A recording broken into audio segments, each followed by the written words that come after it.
I noticed that it seemed like nobody was showing how to get this stupid little plastic thing right there. I just cut a hole in the end of this damn door. Now, if you're wanting to keep this stock, obviously you're not going to want to do that. But, yeah. I mean, I tried doing it from the outside. I tried doing it from the inside. You're going to see it if you get in there. I'm not going to show a whole lot, but I'm just going to suggest that. I just took I got what they call a roto zip, and man, I just cut that out. I know it's ugly as hell, but my hands, I can't hardly do this stuff anymore, but I need to get this door handle fixed. So there's how you do it if you want to do it and you don't care about damaging your door.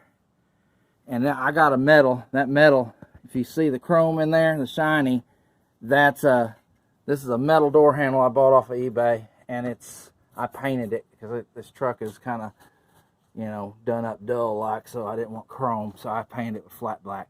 But anyway, there you go.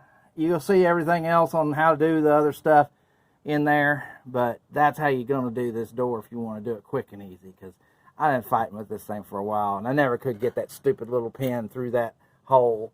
And you got to watch. I saw one guy, he put it goes through the metal, and then this little, I'll stop it here, pause it for a second, I'll show you. Okay, yeah, see? What you do is you slide that little plastic piece down, and that's a keeper to hold that up in that hole. So he had it on one of the videos. He had the rod through that little thin piece of plastic, and that's not intended to pull. It'll rip out real quick. That's just a retainer. And then once you do that, it just works just like that. Anyway, hope that helps you guys.